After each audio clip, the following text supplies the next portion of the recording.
Sir. हाँ sir, मैं CID छोड़ रहा हूं, अब और बर्दाश्त नहीं होता, मैं पागल हो जाऊंगा। क्यों, ऐसा क्या हो गया?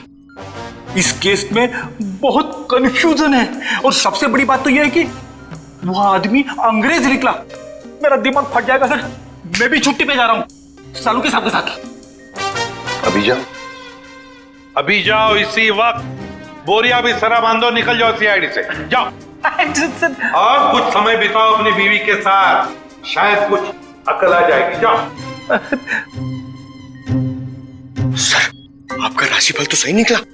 नौकरी में बदलाव, मतलब आपका रेजिग्नेशन, इस्तीफा।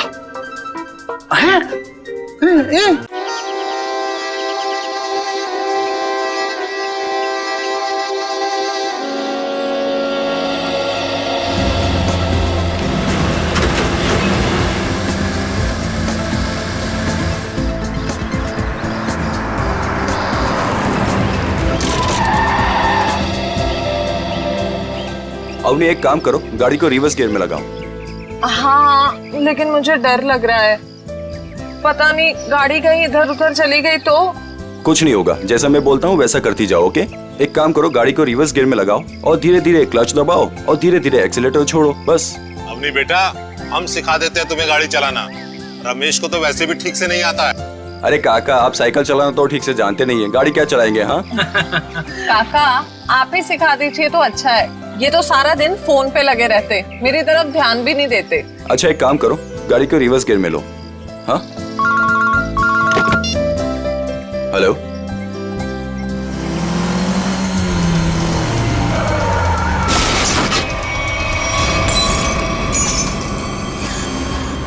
अवनी ये तुमने क्या कर दिया? हाँ, बदबू कहां से आ रही है?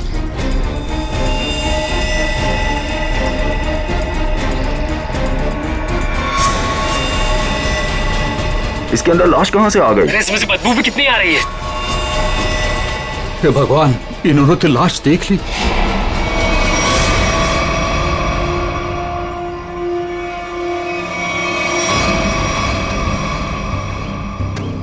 इस मूर्ति का बेस तो एकदम अच्छे से बनाया गया है, कोई लापरवाही की गई ऐसा लगता तो नहीं है।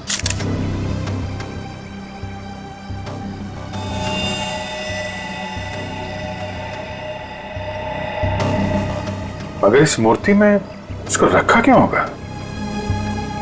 और वो भी ऐसे चहल पहल वाली कॉलोनी के बीच में रखी गई मूर्ति, वो भी ऐसे कॉलोनी के बीचों बीच जहां पे इतनी चहल पहल है।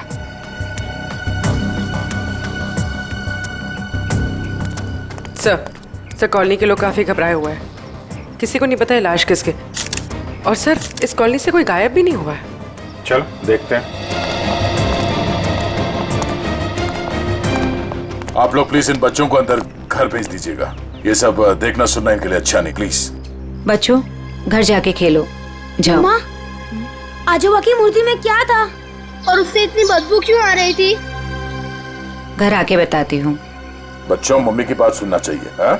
जाओ घर के अंदर जाओ। आपके बच्चे ने कहा कि ये मूर्ति उनके दादाजी की? जी, मेरे पिताजी की मूर्ति थी, सुमित प्रकाश नाम था उनका। उनकी मूर्ति क्यों बनवाई थी? मेरे पति एक इंजीनियर और साइंटिस्ट थे। सूखे इलाकों के लिए उन्होंने एक नई सिंचाई पद्धति का आविष्कार किया था, इसी से खुश होकर गवर्नमेंट ने उन्हें ये जमीन दान में दी थी। और सुमित जी इतने महान थे कि उन्होंने वो जमीन कॉलोनी को दान कर दी थी, और हमने उसी जमीन पर ये बच्चों के लिए ये पार्क बनवा दिया। इसीलिए हमने उनके सम्मान में इस पार्क में उनकी मूर्ति लगवाई। देखिए, ऐसा लगता है कि किसी ने हाल में इस लाश को मूर्ति में छिपाया है।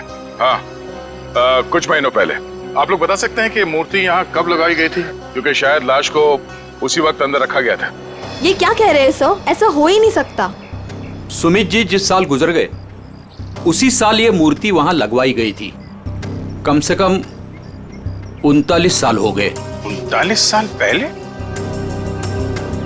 तो ये हो सकता है कि जब हाल फिलहाल में मूर्ति बदली गई हो या फिर इसकी मरम्मत की गई हो, तब ये लाश इसमें डाल दी गई हो। जी नहीं, जब से ये मूर्ति लगवाई गई है तब से ना इसकी मरम्मत हुई है और ना इसे बदला गया। ऐसे कैसे हो सकता है?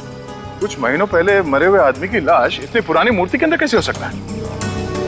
शायद ऐसा हुआ हो कि रात के अंधेरे में ये काम हुआ हो पर आप लोगों को पता नहीं चला। पूर्वी, जरा वॉचमैन से पता करना। सर, इस कॉलोनी में करीब 200 फैमिलीज रहती है। अगर किसी ने रात को पुतला बदला होता, किसी ने तो देखा होता, लेकिन यहाँ तो किसी ने कुछ देखा ही नहीं। सर, यहाँ पर 2 वॉचमैन हैं, एक दिन में ड्यूटी करता है और एक रात में, और दोनों का ही कहना है कि किसी ने भी मरम्मत का काम होते हुए नहीं देखा। कमाल है, अगर कोई काम हुआ नहीं है तो फिर ये लाश मूर्ति के अंदर आई कैसे है? सचिन, 39 साल पहले ये ब्रॉन्ज की मूर्ति खड़ी की गई हो, तब से लेकर आज तक ना किसी ने उसकी मरम्मत की, ना उस मूर्ति को बदल दिया। हाँ सर, 1976 की बात है सर। हाँ, और आज उस ब्रॉन्ज के पुतले के अंदर मिलती है एक लाश, और कॉलोनी के 40 लोग कहते हैं कि उन्होंने कुछ देखा तक नहीं। कैसे हो सकता है मूर्ति के अंदर लाश? 2 ही तरीके आते हैं मेरे दिमाग में, एक या तो पुरानी मूर्ति के अंदर लाश रखी, या फिर नई मूर्ति बनाकर उसके अंदर लाश डालकर उस नई मूर्ति को पुरानी मूर्ति की जगह रखी गई और पुरानी मूर्ति गायब कर दी गई होगी। सर, लेकिन ब्रॉन्ज की नई मूर्ति बनाने के लिए तो कई दौर से गुजरना पड़ा हो। पहले तो उसने प्लास्टर ऑफ पेरिस का ढांचा तैयार किया होगा, फिर उस ढांचे से उसने नया सांचा तैयार किया होगा, और फिर कम से कम 1200 डिग्री सेल्सियस पे उसने उस ब्रॉन्ज को पिघलाकर उसमें डाला होगा, और फिर उसके टुकड़े किए होंगे, टुकड़ों को फिर वेल्डिंग करके जोड़ा गया होगा, फिर मूर्ति तैयार हो गई तो उसे खड़ा कर दिया गया होगा। ये कुछ चुटकी भर में थोड़ी होता है, बहुत टाइम लगा होगा, बहुत टाइम लगा होगा। और सर, लाश को मूर्ति में रखा गया होगा, मूर्ति को कॉलोनी में लाया गया होगा, और फिर पुरानी मूर्ति की जगह रखा गया होगा। पूर्वी, इतनी बड़ी मूर्ति कोई गोदी में उठाकर तो नहीं ला सकता, उसे लाने के लिए ट्रक या फिर कोई बड़ी गाड़ी लाई होगी, उसके साथ साथ उसे खड़े करने के लिए क्रेन लाया गया होगा। इतना सब अगर हुआ है फिर भी कॉलोनी के लोग कहते हैं कि उन्हें कुछ मालूम नहीं, ऐसा कुछ हुआ ही नहीं। सर फिर तो पहला वाला तरीका इस्तेमाल किया गया होगा सर। बॉडी को कॉलोनी में लाया गया होगा और फिर मूर्ति में रख दिया गया होगा। पंकज, मूर्ति को लेटाया गया होगा, उसके बाद उसके अंदर लाश को रखा गया होगा और फिर उसे खड़ा भी किया होगा। कैसे हो सकता है, कैसे हो सकता है ये? सर, इतना अजीब तरीका लाश को ठिकाने लगाने का, खूनी को ये सब करने की जरूरत क्या थी? वही तो, इतनी तकलीफ क्यों? लाश को ब्रॉन्ज की मूर्ति के अंदर ही क्यों? कोई ना कोई वजह तो जरूर होगी, पर है कौन ये? है कौन ये? लाश है किसकी? कैसे मरा ये? मरा या मारा गया? इस आदमी की उम्र 45 साल है और इसकी मौत इसके सर पे लगी चोट की वजह है। अरे sir sir sir sir, Hindi में बोलेंगे तो मुझे भी समझ में आएगा। क्या बोल रहे हैं? इस आदमी की उम्र 45 साल है और इसकी मौत इसके सर पर लगी हुई चोट की वजह से हुई है। ये हुई ना? Thank you. और कुछ और बता सकते हैं? कोई जादू है, चुटकी बजाऊंगा हो जाएगा? अरे कोई जादू है जो चुटकी बजाऊंगा सब कुछ हो जाएगा? मन तो करता है चुटकी बजा दूं, ये आदमी गायब हो जाए। क्या बोले तुम? मतलब मैं कह रहा था साड़ुंके साहब, आप चुटकी बजा दे तो केस सॉल्व हो जाएगा। कितना किया है, ये तो कुछ भी नहीं है। हाँ, लेकिन अभी मेरा चुटकी बजाने का मूड नहीं। ठीक है, तो मैं उधर बजा लेता हूँ चुटकी। किधर चले जाते हो? हाँ देखिए आप, तारिका जी।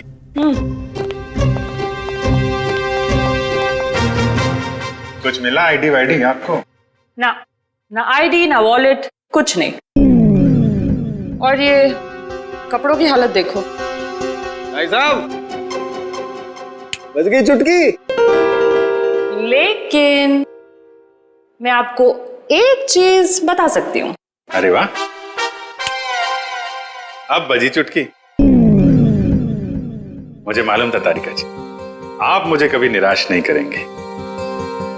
बताइए। मैं आपको ये बता सकती हूँ कि ये लाश कितने समय तक उस मूर्ति में थी। अच्छा, कितने समय से? ये लाश ब्रॉन्ज की मूर्ति में बंद थी वातावरण के प्रभाव में आए बिना कुछ टेस्ट के बाद ये पता चला है कि 2 महीने से ये लाश उस मूर्ति में बंद थी। ओह, मतलब इस आदमी का खून 2 महीने पहले हुआ है। लगता तो ऐसा ही है। लेकिन सर, किसी ने इस लाश को देखा किसी ने उस मूर्ति में रखते हुए?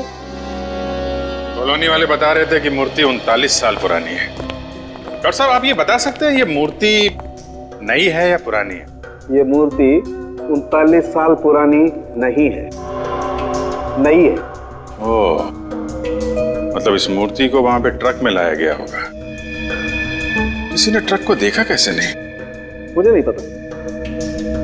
सालू के साहब, किसी ने उस क्रेन को कैसे नहीं देखा जिसके जरिए उस मूर्ति को अपनी जगह पे रखा गया? मुझे नहीं पता। सालू के साहब, उस मूर्ति में वेल्डिंग कब और कैसे की गई? मुझे नहीं पता, मुझे नहीं पता, मुझे नहीं पता। ठीक है सर, मुझे लगता है लाश की गंध की वजह से सालूम के साहब का दिमाग खराब हो गया है। क्या बोल रहा है? क्या बोल रहा है? क्या बोल रहा है? क्या बोल रहा है? देखो, मुझे परेशान मत करो, मुझे इस लाश का चेहरा भी बनाना है। Don't disturb me. सर, आपसे कोई सवाल नहीं करेंगे, आप चेहरा बनाइए। चलो, एक बात तो ये पता चल गई कि मूर्ति नई है और किसी ने उसमें लाश रखी है। और कैसे सर? कैसे और कब का पता बाद में लगाएंगे। पहले ये पता लगाना है कि ये नई मूर्ति बनाई किसने।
दुकान में तो कोई नहीं दिख रहा। वाह, एक खूबसूरत लड़की मेरे दुकान पे। सीआईडी से हूँ मैं। तो क्या हुआ? लगता है तुम्हारा दिमाग ठिकाने पे नहीं है मिस्टर कुमार। क्या? कुमार? मैं किसी कुमार सुमार को नहीं जानता और न मैं कुमार सुमार हूँ। तुम निशित कुमार नहीं हो जिसकी ये दुकान है? ओह, इस दुकान के पहले वाले मालिक निशित कुमार, उनकी बात कर रहे हैं ना? पहले वाला मालिक? हाँ, निशित कुमार का 2 महीने पहले खून हो गया।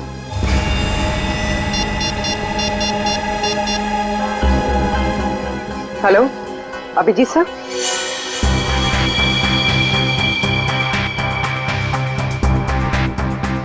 तारिका, बन गया ना चेहरा?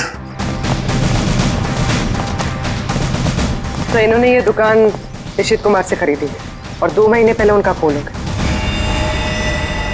2 महीने पहले की वो लाश थी ना जो उस मूर्ति में से मिली? हाँ सर, लाश। हाँ, लाश। आप ये बताइए कि निशित कुमार के बारे में और क्या जानते हैं आप? सर, मुझे ज्यादा पता नहीं है। उनकी माली हालत भी ठीक नहीं थी और कई सालों से उनके पास कुछ काम भी नहीं था। उनके घर का एड्रेस देना। वो घर में अकेली थी। जब मैं बाहर से आई तो देखा चोरों ने उनका गला काट दिया था। शायद मैं यहाँ होती तो उनको बचा सकती थी सर। हम आपकी तकलीफ समझ सकते हैं अर्चना जी, पर क्या आप बता सकती हैं कि क्या क्या चोरी हुआ था? कुछ नहीं, चुराने के लिए हाई ही क्या घर में कुछ नहीं था और अब भी नहीं है। आपके पति जो मूर्तियां बनाते थे वो किन के लिए बनाते थे? मेरा मतलब है उनके क्लाइंट्स कौन कौन थे? मुझे पता नहीं, लेकिन उनकी सारी चीजें वो अलमारी में रखते थे। हम वो अलमारी देख सकते हैं? जी। अलमारी देख लो जरा।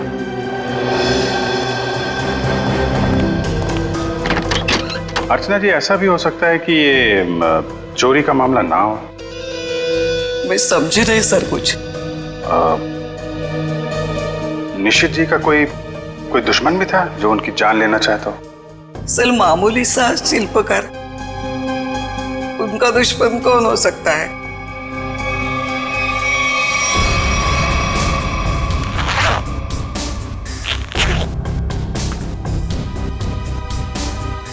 सर।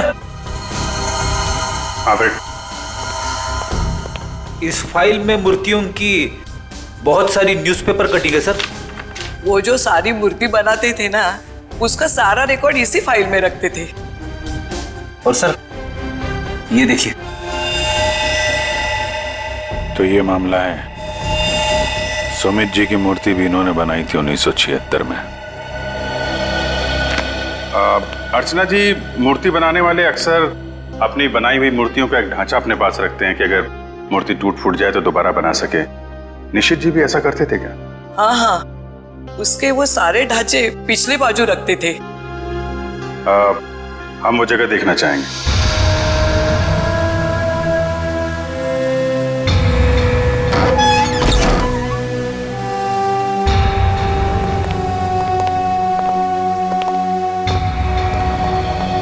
सर आप सब देख रहे हैं ना, ये उनकी पूरी जिंदगी की कारीगरी है।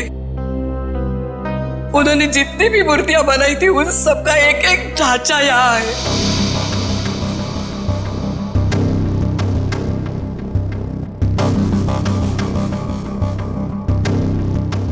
वो वाला नहीं दिख रहा है? कौन सा वाला? वो सुमित जी की जो मूर्ति का ढांचा है, वो उस तरफ होना चाहिए।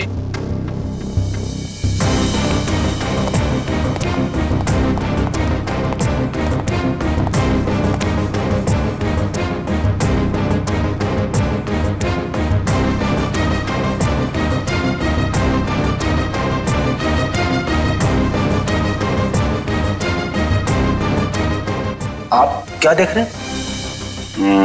ये मिट्टी देख रहे हो? यहाँ पे कोई ढांचा था जो अब नहीं है। अर्चना जी, हाँ? वो सुमित कुमार जी की मूर्ति का ढांचा यहीं पे था? हाँ यही था। ले गए। सर आपका मतलब उन चोरों से थे नहीं? सुमित कुमार जी की मूर्ति का ढांचा चोर चुरा के ले गए। निशित जी का खून इस ढांचे की वजह से हुआ है। लेकिन सर, सुमित जी की मूर्ति का ढांचा चुरा के चोर क्या करेंगे? उस ढांचे की मदद से सुमित जी की नई मूर्ति बनाई गई और उस लाश को उसमें डाल दिया गया। लेकिन सर हमें कैसे पता चलेगा वो लाश किसकी है? साड़ू के साहब लगे हैं ना लाश का चेहरा बनाने में। एक बार चेहरा बन जाए, सारी कहानी सामने आ जाएगी। हाँ डॉक्टर साहब, बन गया चेहरा?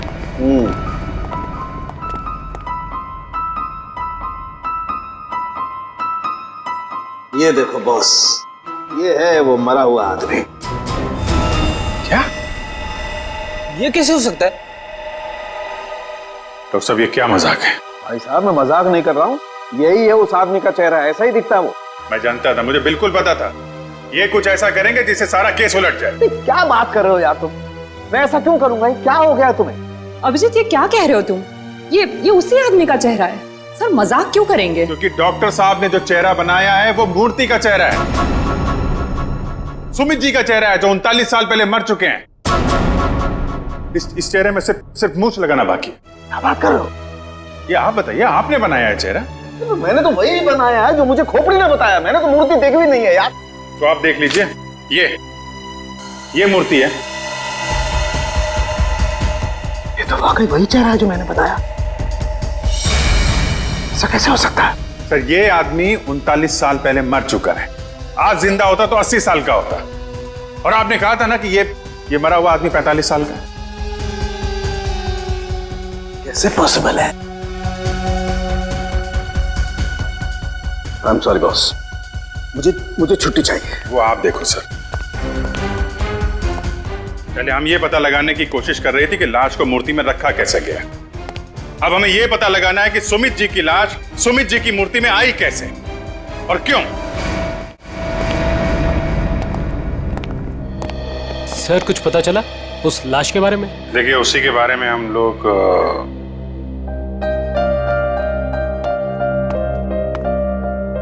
बच्चों, हमें आपकी नानी और मम्मी से कुछ जरूरी बात करनी है, और बातें ऐसी हैं जो आप लोगों को नहीं सुननी चाहिए, तो आप लोग प्लीज अंदर जाइए। क्यों? हम क्यों नहीं सुन सकते? ये बड़ों की बातें हैं, बच्चों का कोई काम नहीं। हमें पता है, हमारे आजोबा की मूर्ति में से लाश मिली है ना। आप उसी के बारे में बात करने आए हो ना? हाँ, और कुछ जरूरी बातें हैं। आप लोग अच्छे बच्चे हो ना? हो ना? प्लीज अंदर जाओ।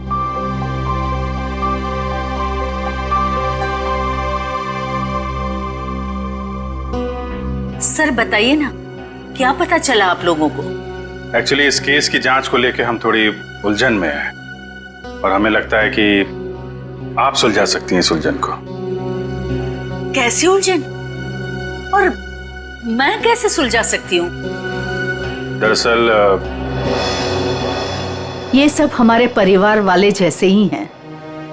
जब से शादी करके आई हूँ इसी कॉलोनी में रह रही हूँ। ये लोग सब कुछ जानते हैं। आपको जो कुछ भी कहना है इनके सामने कह सकते हैं। ठीक है। आपके पति सुमित जी को गुजरे हुए करीब 39 साल हो गए, है ना? लेकिन सुमित जी की मूर्ति में से हमें जो लाश मिली है वो सुमित जी की है।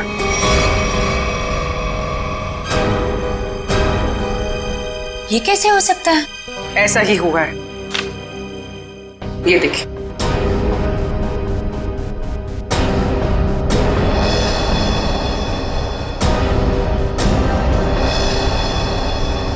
इतने यकीन के साथ आप ये कैसे कह सकते हैं? हाँ, ये हो ही नहीं सकता। जरूर कुछ भूल हुई है आप लोगों से। कोई भूल नहीं हुई। ये एक साइंटिफिक मेथड है जिसमें लाश की खोपड़ी का चेहरा बनाया गया है, और यही चेहरा बना है सुमित जी का। लेकिन मेरे पिताजी की लाश कैसे आ सकती है? ये मुमकिन नहीं है। वही तो, लाश की उम्र करीब 45 साल की है। आपके पिताजी जिंदा होते तो 80 साल के ऊपर के होते हैं। अब बात यह है कि 80 साल का आदमी 45 साल का कैसे हो गया? ये मैं कैसे जान सकती हूँ? अब आपको नहीं पता तो हमें कैसे पता होगा? चेहरा तो बिल्कुल आपके पति का ही है। सर, उनकी मौत के बाद उनका अंतिम संस्कार मैंने ही किया था।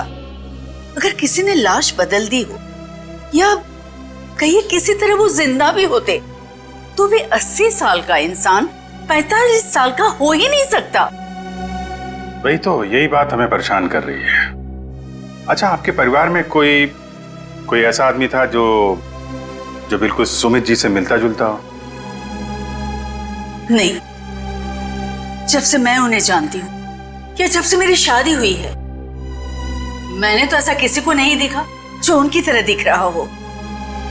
चूंकि उस मरे हुए आदमी का चेहरा हूबहू आपके पति से मिलता जुलता है और उन दोनों में कोई संबंध है या नहीं, ये जानने के लिए मालती जी हमें आपकी थोड़ी मदद चाहिए। कैसी मदद? अगर आपको बुरा ना लगे तो हमें आपका डीएनए उस मरे हुए आदमी से मिला के देखना होगा।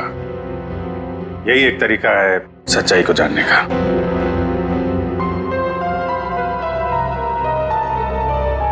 ठीक है, मैं तैयार हूँ, क्योंकि हम भी इस सवाल का जवाब चाहते हैं।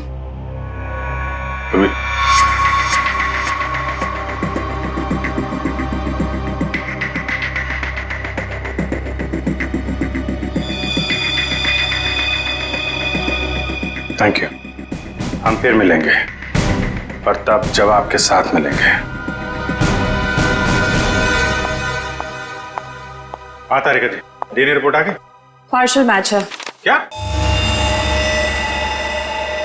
पार्शियल मैच है? देखा, इसका मतलब सालू के गलत नहीं था बॉस। ये आदमी सुमित के परिवार का ही, बाप का डीएनए बेटी में भी है और इस मरे हुए आदमी में भी। निश्चित रूप से ये आदमी सुमित के परिवार का ही कोई है। अगर ये सुमित का रिश्तेदार है तो किसी ने इसे पहचाना कैसे नहीं? कोई तो होगा जो इसे पहचानता। हाँ, ये बड़ी चौंकाने वाली बात है। आपने जो इसका चेहरा बनाया था उसकी फोटो हमने अखबार में भी भेजी, लेकिन ऐसा कोई भी आदमी सामने नहीं आया जो इसे पहचानता हो। अगर ये इसी शहर में था तो किसी ने तो इसे देखा होगा, कोई तो होगा इसके पहचान वाला। तारिका जी, आप तो जीनियस हैं। ऐसे क्या कह दिया मैंने? केस सॉल्व कर दिया है। हो सकता है ये आदमी इस देश का हो ही ना, हो सकता है कि मरने से कुछ समय पहले इस देश में आया। ओह, इसीलिए किसी ने इसे पहचाना नहीं। हाँ, पिछले 2-3 महीने की इमिग्रेशन रिपोर्ट्स चेक करनी होंगी हमें। पंकज, आज के अखबार में मैंने अपना राशिफल देखा। जानते हो क्या लिखा था उसमें? क्या था सर? बहुत जल्द नौकरी में बदलाव होगा। इसका मतलब जानते हो? हाँ सर, ये तो बहुत दुख की बात है। आपका डिमोशन होने वाला है। आपकी पोस्ट तो मेरे से भी नीचे होने वाली है। क्या बोलता है? अरे इसका मतलब है मेरा बहुत जल्द प्रमोशन होने वाला है। हाँ, पिछले 1 हफ्ते से मुझे ऐसा ही लग रहा है। लेकिन मुझे ऐसा नहीं लग रहा है। क्यों? सर अभिजीत सर ने बिल्कुल सही पता लगाया सर। इमिग्रेशन रिकॉर्ड से उस मरे हुए आदमी का चेहरा मैच कर रहा है सर। गुड, मिला है सर।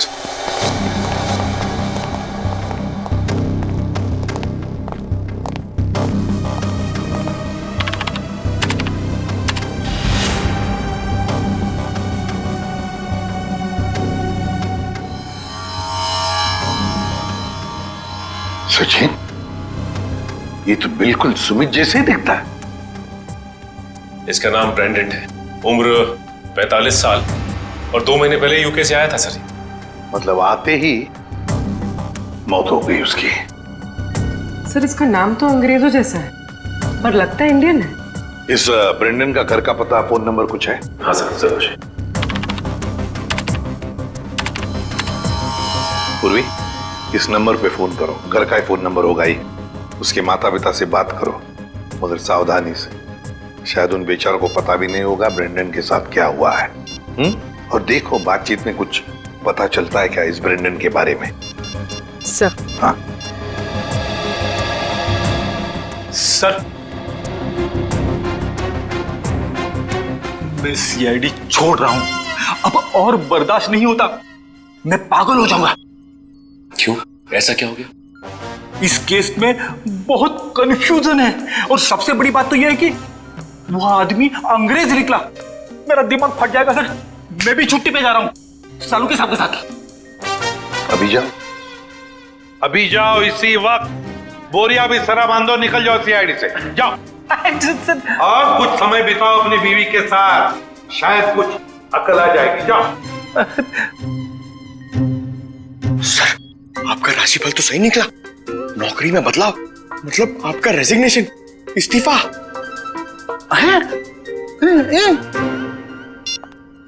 सर। हाँ पूर्वी, बात हो गई? हाँ सर, एक और चौंकाने वाली बात पता चली। क्या? सर, ये ब्रेंडन सुमित का बेटा था। ब्रेंडन सुमित का बेटा है? वो कैसे? उसकी पहली शादी से। सुमित ने बियाट्रिस नाम की एक अंग्रेज औरत से 1970 में शादी की थी। बेटे को जन्म देते हुए वो औरत मर गई। बीवी की मौत के बाद उसका दिल टूट गया और वो अपने इस बेटे को लेकर इंडिया वापस आना चाहता था, लेकिन उसकी बीवी के घर वालों ने बच्चे को आने नहीं दिया।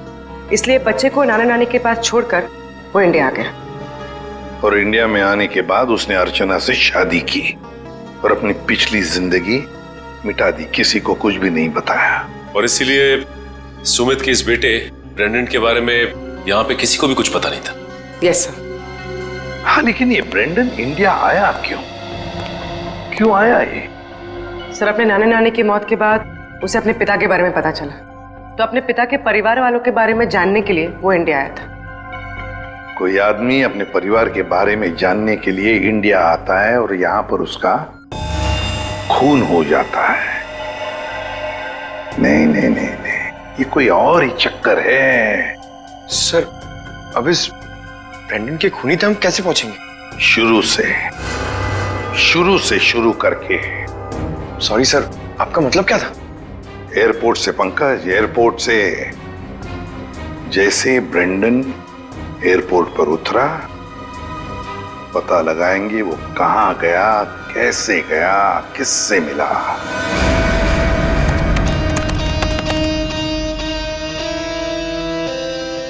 सर, ये फुटेज एयरपोर्ट के अराइवल गेट की है सर, जब ब्रेंडन इमिग्रेशन से बाहर निकल चुका था। सर, ये रहा ब्रेंडन, ये कैप वाला आदमी ब्रेंडन से मिलने आया।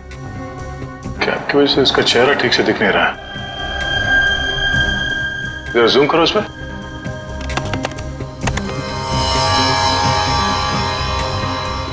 ऐसा लगता है कि जानबूझकर ये आदमी अपना चेहरा छुपा रहा है। ये चाहता नहीं है कि उसका चेहरा कैमरे पे कैप्चर हो। आगे बढ़ो। सर, ये दोनों तो पार्किंग की तरफ गए। इसका मतलब इस कैप वाले आदमी की गाड़ी पार्किंग में है। एक काम करो, इन दोनों के बाहर निकलने से आधे घंटे तक जितनी भी गाड़ियां एयरपोर्ट के पार्किंग लॉट से बाहर निकली है, उन सब के डिटेल्स निकालो। पता चल जाएगा इस कैप वाले की कौन सी गाड़ी है। सर, वो आदमी ब्रेंडन को जब एयरपोर्ट की पार्किंग में लेके गया, उसके आधे घंटे बाद तक ये सारी गाड़ियां बाहर जाती रही सर। बस वे ठीक है, एक एक को फोन करो और पता लगाओ किस पैसेंजर को इन्होंने एयरपोर्ट से पिकअप किया और कहां जाके छोड़ा। हेलो जी, मैं सीआईडी से इंस्पेक्टर सचिन बोल रहा हूँ।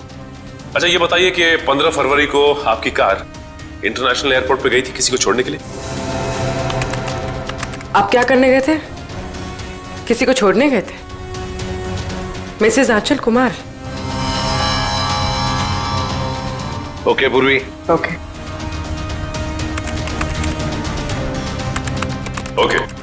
क्या? किसको छोड़ने गए थे? Peter Frank. अच्छा, ये कौन सी फ्लाइट से है? ओके।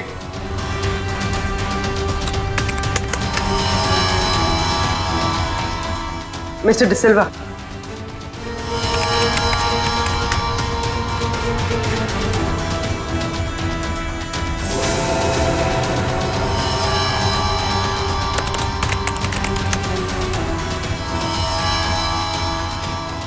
ओके पूर्वी, अब बचा है सिर्फ एक नंबर, ये VH 543259।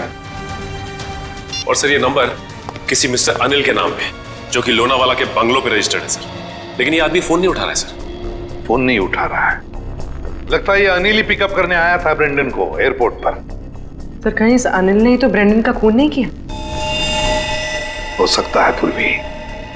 एक बात तो पक्की है, इस अनिल का जरूर कोई ना कोई संबंध है ब्रेंडन के खून के साथ। सरकार के रजिस्ट्रेशन के हिसाब से अनिल जी का घर यही है। काफी पैसे वाला लगता है ये अनिल जी। इतना बड़ा बंगला, वो कार। लेकिन इस अनिल जी को ब्रेंडन से क्या काम पड़ गया? सर, मुझे तो लगता है कि इस ब्रेंडन को इंडिया में कोई जानता ही नहीं होगा। ब्रेंडन को इंडिया में कोई जानता नहीं था तो ये अनिल एयरपोर्ट क्यों गया था उन्हें लेने? उसके बाद ये ब्रेंडन गायब कहाँ हो गया? कोई दरवाजा खोल क्यों नहीं रहा?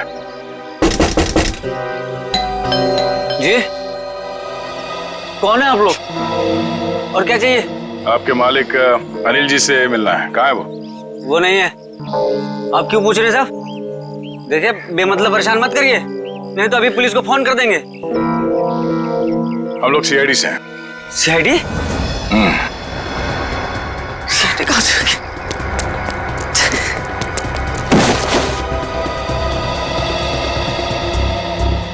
अब ये हमारे किसी काम का नहीं है। लगता है अनिल जी उसी तरफ है जिस तरफ ये भाग रहा है। चलो देखते हैं। हट, हट।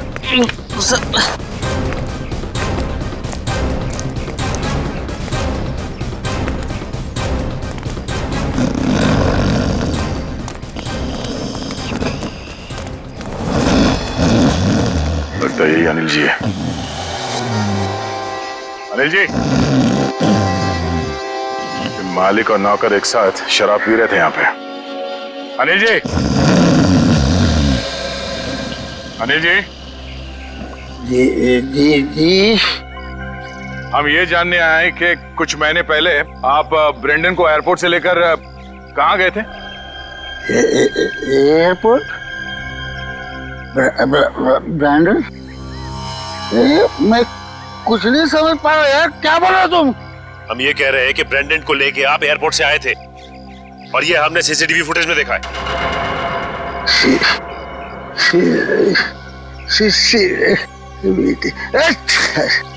अनिल जी, आपकी कार कौन सी है?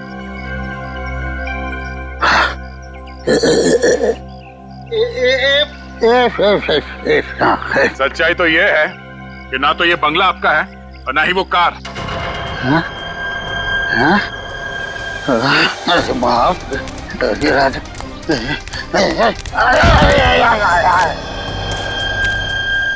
अब सच बताओ। सर मैं कुछ नहीं जानता सर। मैं तो एक मामूली सा वॉचमैन हूँ सर, वॉचमैन। मेरा मालिक है ना, मालिक, उसने अपना बंगला और कार मेरे नाम पर कर दिया सर। ये मेरा कुछ भी नहीं है सर। तो फिर किसका है? सर मैं कैसे बोलूं सर, मेरी जान चली जाएगी सर। देखो तुम चिंता मत करो, कुछ नहीं होगा तुम्हें। सिर्फ ये बताओ किसने कहा था तुम्हें ये सब करने के लिए? क्या बात है, आप लोगों ने हमें यहाँ क्यों बुलाया? कुछ पता चला क्या? हाँ, एक चौंकाने वाली कहानी।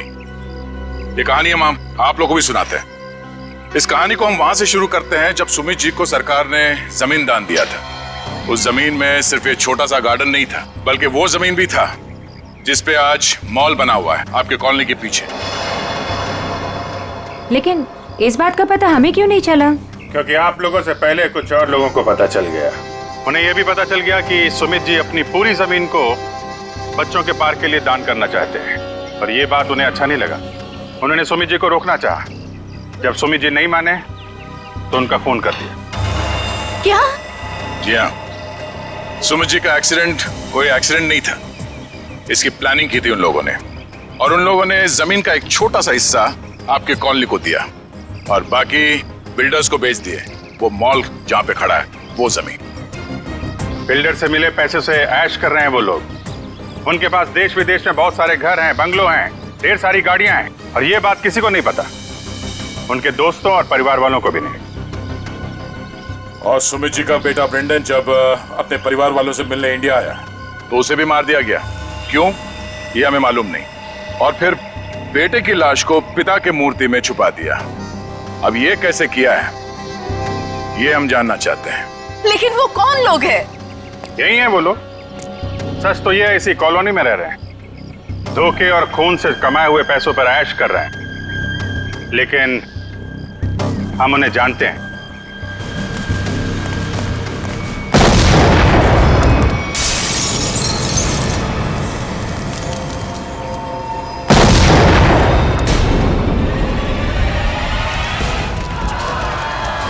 अजय, अजय आपको पीछे आइए जल्दी।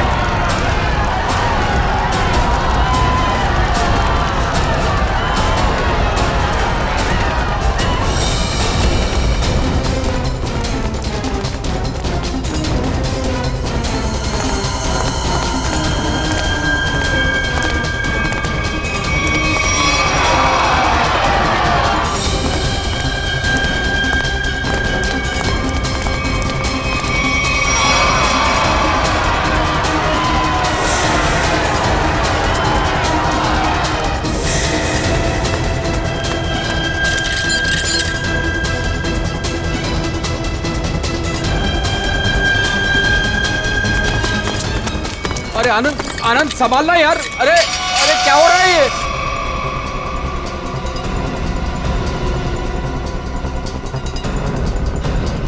कहाँ भाग रहे हो? अरे सर उतारिए हम लोगों को। सर मर जाएंगे हम। सर नीचे उतारिए प्लीज। सर हमने तो तुम दोनों का नाम भी नहीं लिया था। हाँ, मगर तुम लोगों के लोनावले वाले बंगले पे गए थे हम लोग। नीचे उतारिए ना। अरे तुम लोग तो वैसे ही गिरे हुए आदमी हो। सुमित जी और ब्रेंडन का खून किया तुम लोगों ने। नहीं नहीं सर, वैसे हमें पता चल गया, तुम लोगों को मालूम पड़ गया था कि तुम्हारे करतूत के बारे में हमें पता चल गया। सर नीचे उतारिए प्लीज। इसलिए कॉलोनी वालों की जान को नुकसान पहुंचा है, हाँ? और अब उसका भगदड़ का सहारा लेके भाग रहे तुम लोग। सर उतारिए हमें। सर नीचे उतारिए प्लीज। नीचे उतारिए ना मर जाएंगे सर। सर नीचे उतारिए ना। से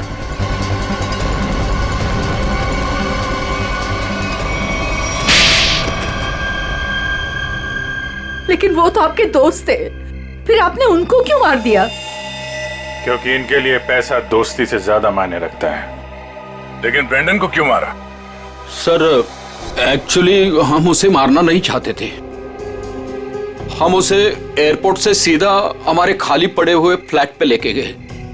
हमने सोचा था हम उसके बाप के मरने की झूठी कहानियां सुनाकर उसको यूके वापस भेज देंगे, और उसने हमारी वो बातें सुन ली थी जिसमें हमने सुमित को मारने का जिक्र किया था। इसके लिए उसको मारा सर। लेकिन उसकी लाश मूर्ति में क्यों छुपाई? हम नहीं चाहते थे कि उसकी लाश किसी भी हालत में सीआईडी को मिले। अगर हम उसे जलाते, दफनाते या किसी तालाब झील में उसकी लाश छोड़ देते तो एक न एक दिन तो लाश मिल ही जाती ना। फिर तो हम पकड़े जाते। इसलिए हमने उसकी लाश सुमित की मूर्ति के अंदर डाल दी थी ताकि कोई ढूंढ ना सके। इसीलिए तुम लोगों ने निशित को मार दिया और उसके गोडाउन से सुमित जी के पुतले का ढांचा को चुरा लिया और नई मूर्ति बनाई, हाँ? लेकिन तुम लोगों ने मूर्ति जब बदली तो कॉलोनी वालों को कैसे नहीं पता चला? वो सर, हमने एक दिन पूरे कॉलोनी वालों को रात के खाने की दावत दी थी और हमने उनके खाने में नींद की गोलियां डाल दी थी। अच्छा, जब सारी कॉलोनी सो गई तो पुरानी मूर्ति की जगह नई मूर्ति रख दी। अगर अवनी अपने कार से उस मूर्ति को ठोकर नहीं मारती तो इनके काले कारनामों से पर्दा नहीं हटता। लेकिन सच्चाई में एक ताकत होती है जो कभी छुपती नहीं, और जुर्म में भी वही कमजोरी होती है, वो भी कभी छुपती नहीं। इन्हें हमारे हवाले कर दीजिए, इन्हें सजा अब हम देंगे। हाँ सर, इन्होंने हमें धोखा दिया है, ये हमारे गुनहगार है। नहीं सर, हमें अरेस्ट कर दो, ये लोग मार डालेंगे। हमें अरेस्ट कर लीजिए सर। तुम्हें सजा देने का हक अगर हमारे हाथ में होता तो हम तुम्हें इनके हवाले कर देते। हमारे हाथ बंधे हुए हैं, वरना निखिल, पंकज ले जाओ इन्हें।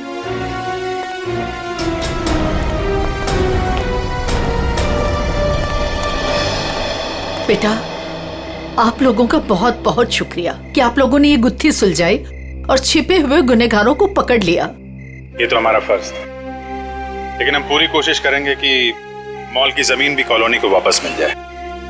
आपके पति का जो सपना था वो पूरा होके ही रहेगा। खुश रहो बेटा, खुश रहो।